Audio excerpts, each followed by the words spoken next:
আসসালামু আলাইকুম ভিউয়ার, সবাই কেমন আছেন? আশা রাখি অনেক বেশি ভালো আছেন। আপনাদের ফাতেমা আপু আর একটা ব্লগ নিয়ে চলে আসলো। তো যাই হোক, শুক্রবারের দিন সকালবেলা প্রত্যেকটা রুমের বিছানাপত্র উঠায় নিলাম, কারণ অনেক কয়েকদিনই হয়ে যাচ্ছে, প্রায় 7 দিনের বেশি হয়ে গেছে বেডশিটটা পাড়া। মনেও চাচ্ছে না তুলি, এই করে আর কি। আর যেহেতু গেস্ট রুমের কেউ আসেও না তেমন মেহমান, মানে একভাবে বেডশিট বিছায় রেখে রেখে দেখা যাচ্ছে নিজে নিজেই নোংরা হয়ে যায় ধুলাবালিতে, আবার একটু চেঞ্জ করে দিই। এই মাঝে মাঝে দিনের বেলা মারিয়াম একটু গড়াগড়ি করে, খেলাধুলা করে বা একটু হোমওয়ার্ক করে এই রুমের মধ্যে বসে বসে, এই আর কি। তো ভাবলাম যে সবগুলো বেডশিটই উঠায় দিই আজকে, যেহেতু শুক্রবার।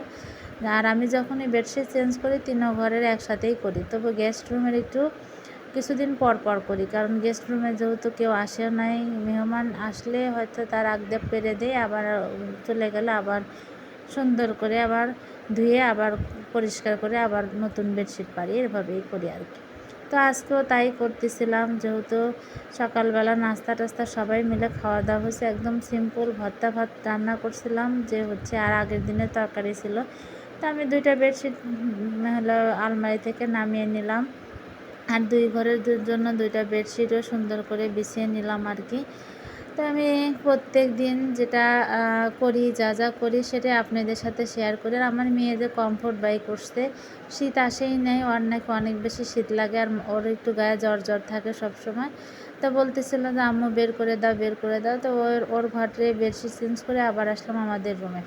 তো আমাদের রুমে আমার বাটিক বেডশিটটা ছিল, আর আমার বরাবরই বাটিক চাদরগুলো অনেক বেশি ভালো লাগে, তো যার জন্য আমি বাটিকই কিনি। আর বাটিক চাদর বা বাটিক প্রিন্টের চাদরগুলোই আমার কাছে কেন জানি না, আমার 3 পিসও কেন জানি বাটিক প্রিন্টের রুমে পরার জন্য অনেক বেশি ভালো লাগে। তো যাই হোক, অনেকগুলো 3 পিসও আমার নেওয়া আছে, সেভাবে পরাই হয় না। তো আমি আবার একটা জামা কাপড় বের করলে যতদিন না ছিঁড়ে যায় ততদিন পরতেই থাকি, যার জন্য আসলে হয় না। ইচ্ছা করলে আমি প্রত্যেক দিনই সুন্দর সুন্দর ড্রেস পরে পরেই ভিডিও আপলোড দিতে পারি, কিন্তু আমার কেন জানি হয় না। আমি বাসায় যেমনভাবে থাকি, ছেঁড়া নুসনি পরে, মানে যেসব জামা কাপড় পরে থাকি সেগুলো দিয়ে আমি ভিডিও করি আর কি। মানে একদম সাদা মাটা থাকতে আমার অনেক বেশি ভালো লাগে। আর আমার কেন জানি মনে হয় যে কাপড়ের ভাঁজটাই ভাঙতে ভালো লাগে না, এটাই আমার এক ধরনের অভ্যাস। কাপড় কিনতে ভালো লাগে, বাট কাপড় ব্যবহার করতে কেন জানি অনেক বেশি কষ্ট লাগে। তো যাই হোক, এখানে সুন্দর মতো আমি বেডশিটগুলো বিছায় নিলাম।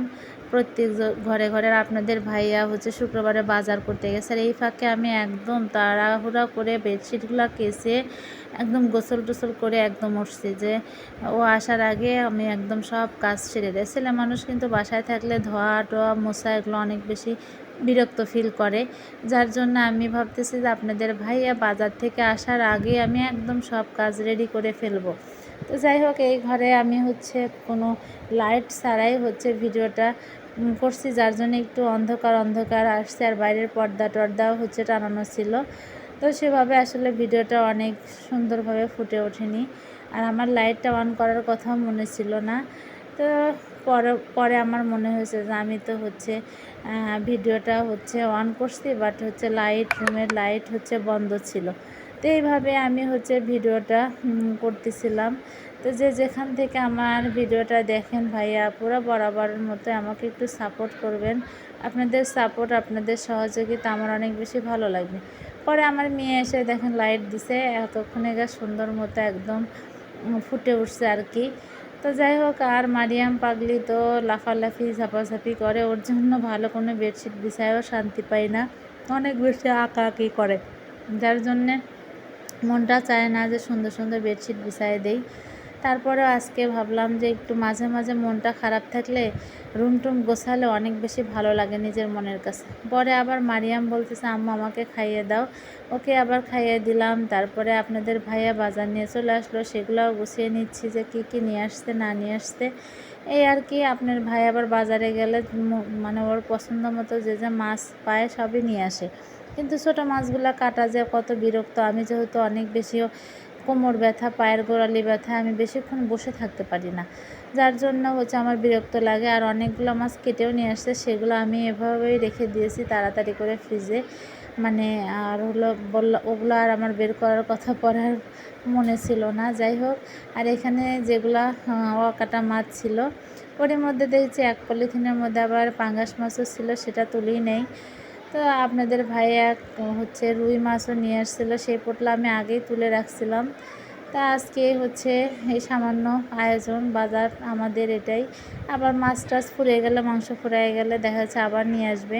তো মেয়ে আবার বলতেছে আম্মু আজকে আর মুরগির মাংস খাবো না, বাবা ভুড়ি নিয়ে আসছে, ভুড়ি রান্না করে দাও।